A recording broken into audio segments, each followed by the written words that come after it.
How's it going, everybody? Back at it again with another replay. We've got Attack Speed Enjoyer on the Beastmen up against MTK's Palo Albar on Tzeentch.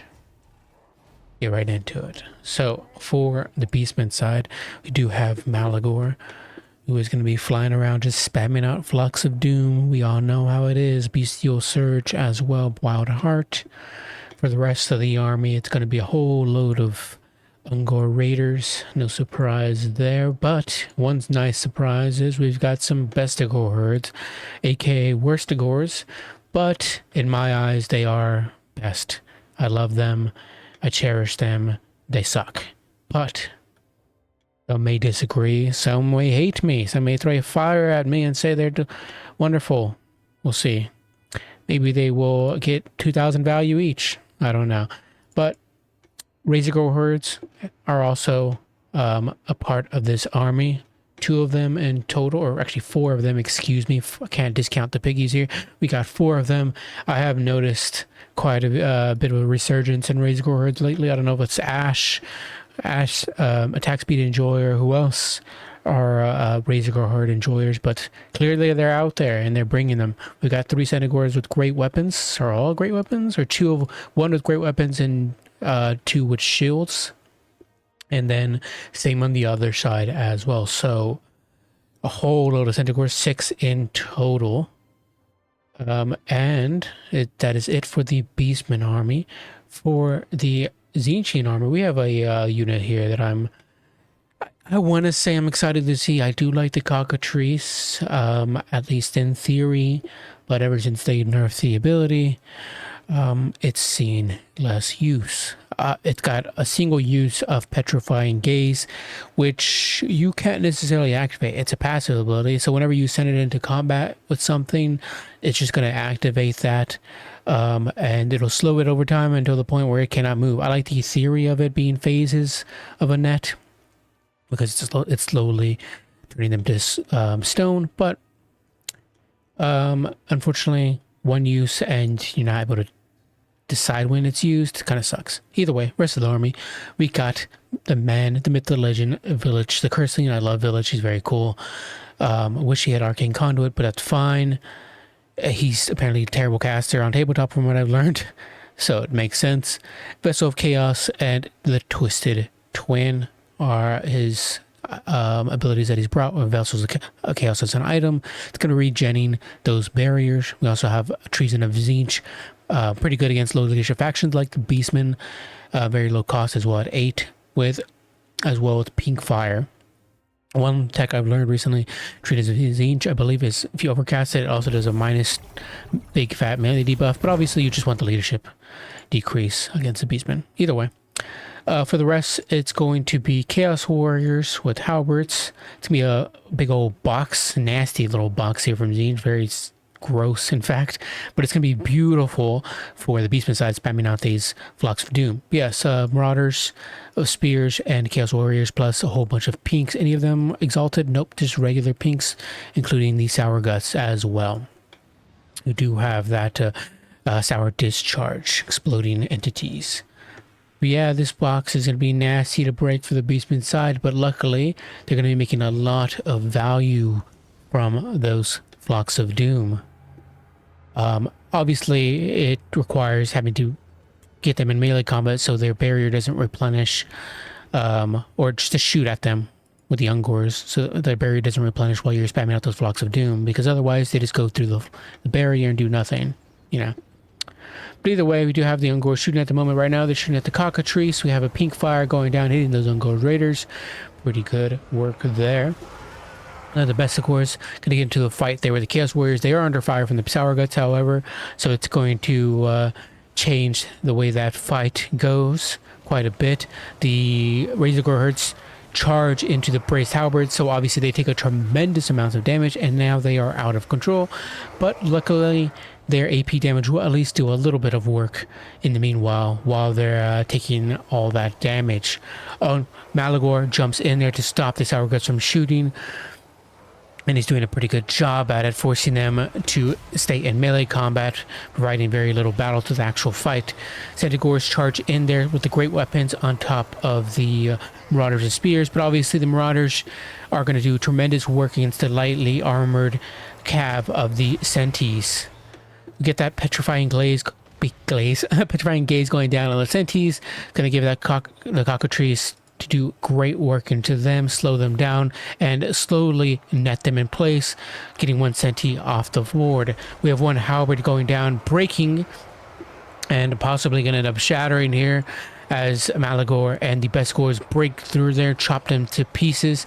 Sourcuts are shut down at the moment as well. Ungers shooting in. We have some Tzeentch with great weapons hanging back. More Ungers shooting into the mix here. A big old flock of doom hitting the pink horrors. And we overcasted, I think it is, hitting the Marauders. Might have been undercast, hitting the Marauders and these Chaos Warriors as well, plus the pink horrors. Very good value there. Tzeentch running away, terrified. I'm not sure what terrified him, probably the Cockatrice. Cockatrice at the moment just fighting and eating apart Cockatrice and Tzeentch and Razorgors. Let's look at the value so far on it. So far, yeah, wow, nothing on it. That's very shameful, but it is going to get there on the Tzeentch.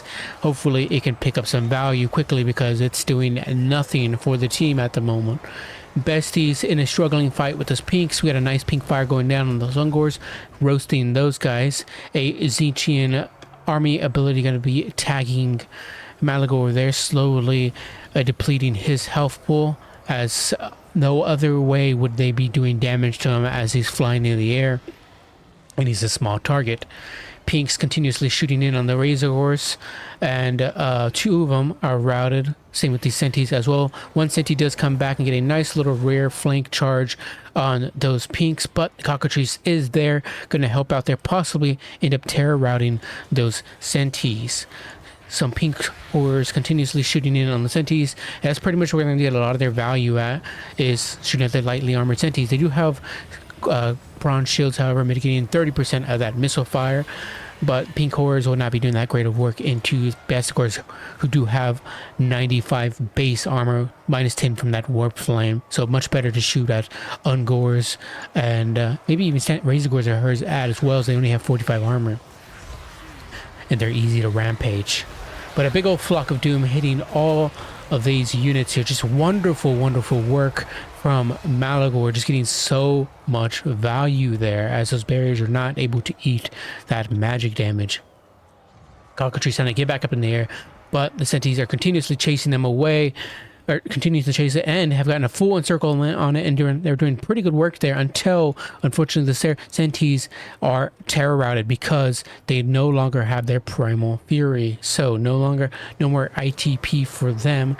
Mr. Village here is just grinding away slowly at the Bestigor infantry of the Beastmen, and probably doing decent work. Let's see, 23 kills, 776 models, rather damage value here, but it's probably all from pink fire as another one goes down hitting those Ungors.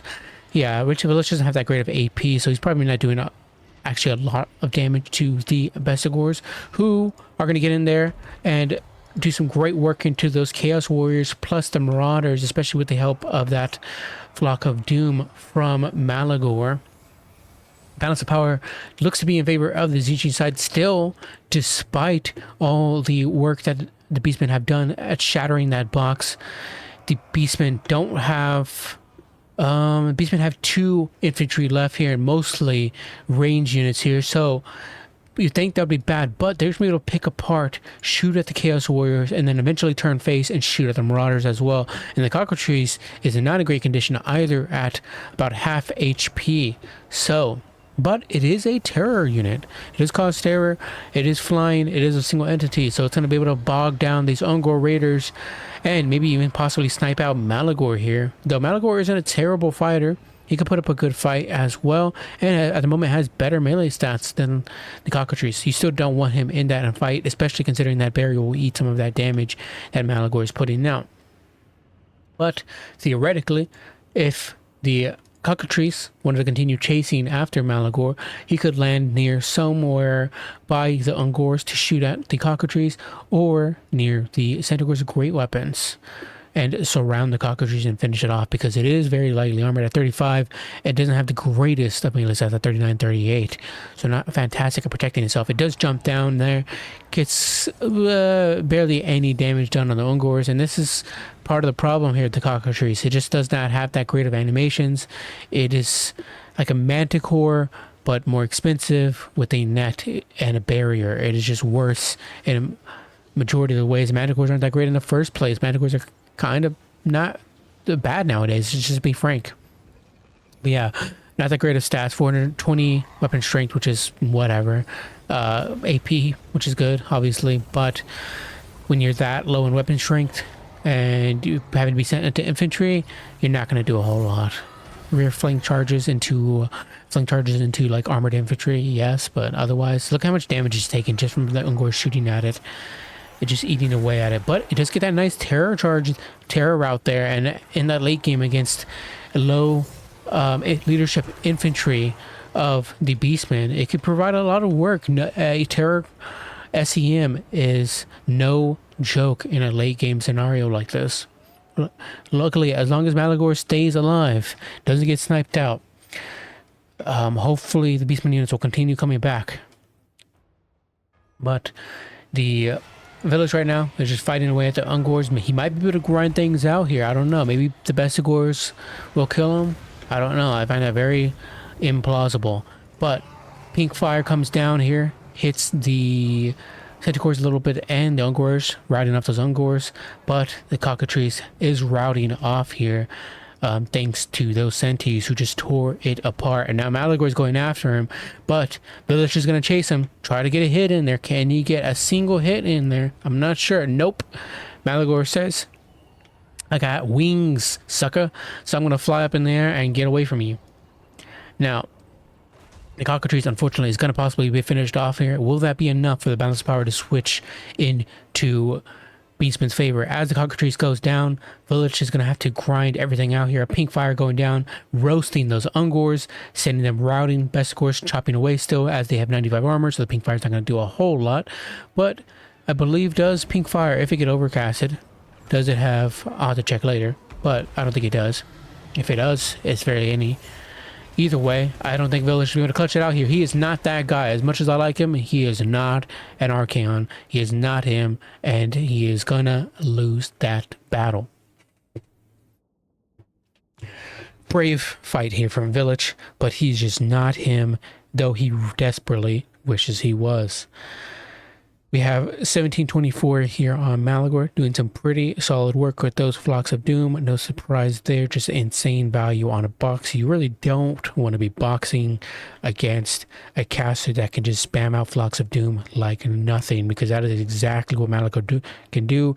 That is his entire purpose in life at the moment with this meta, is spamming out Flocks of Doom, and he does it so incredibly well. He is like a fine oiled machine, just Flocks of Doom just slipping out from all over his body. He can't do anything about it. He's just making him so much value. 1271, 1270. Hey, look at that. Literally one value away from the other one. And this gun got 151 kills. This one is clearly chopping through more chumps like the Marauders than this one. That's hilarious. Literally one value difference, but the amount of damage dealt by this one is 10,000 as opposed to 8333, which is crazy. But yeah, I mean, like I said, Bestigors did great. Every time I like bad talk a unit or something, they turn out great. But obviously, this is like the best case scenario for them, right? I mean, they are chopping apart literally Chaos Warriors, armored Chaos Warriors, who are meant to be mostly just for fighting or holding back more elite infantry or holding back large units. So they're not meant to necessarily beat out other, I guess, anti-infantry units. I would say anti-infantry, but Bestigor don't have anti-infantry. But their armor, their AP plus their charge bonus is meant for, and high-ish attack is meant to go against infantry. So they're anti-infantry, and they had just a beautiful day there. That's exactly what they wanted to do, was chop apart Chaos Warriors like nobody's business. And luckily for the Beastmen, Tzeentch decided to go with the box. Maybe not the best move. 1010, 771, 388, and 804 in the Ungo Raiders. They got some good value, pelting away with those arrows. No surprise, the Ungo Raiders are fantastic value machines. They make so much money. They're literally printing it as they shoot away their crappy arrows made of sticks and stones. Just the worst arrows you can find. Wood elves are disgusted by it, but who cares about wood elf opinions? These crappily made arrows will do just fine. 1707 from Village here. He tried his best, but in fact, it was just not enough. He is not an exalted lord of change, but he did his best with that cool little flow of his and spamming out those pink fires. His value machine pretty much almost rivaled exactly 1-for-1 with Malagor, those pink fires. So he at least had that. Values wise though, Halberd didn't do great. No surprise there. 908. What do you guys want to gamble here on the Cockatrice here? Early on we saw 71 value. Let me know your guess real quick. I'm gonna say maybe at most, and this is me being generous, 700 value. 700. I'm going for 700. In reality, Bark Park is probably 500 to 700, maybe 600.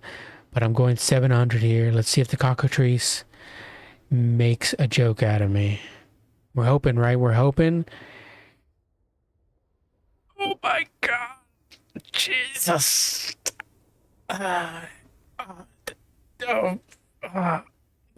If you can hear that, the soul is just leaving my body.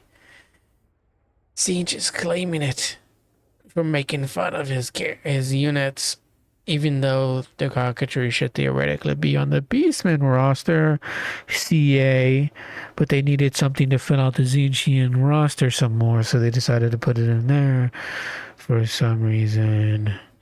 Either way, the Cockatrice has failed Tzeentch, and the Beastmen are actually kind of happy that they don't have that terrible unit on their roster. I'm sorry, Cockatrice. You're one of my favorite fantasy creatures ever, but you are just bad, and obviously this isn't the best case scenario for you, but considering you just didn't have your most opportune units to go up against, but it's not like you're a great single entity duelist anyways. Your entire life could just be spent chasing after Malagor in this game. You probably would have caught him or killed him. It's so sad, and I feel bad for you, Cockatrice. But you're terrible. You're terrible. You're awful. Whoever won the bet here, I mean, salute you, but that is like astronomically bad. I cannot fathom guessing that low. I'll catch you guys next time with another one. Thank you to Attack Speed Enjoyer for posting the game. See you guys later. Bye-bye.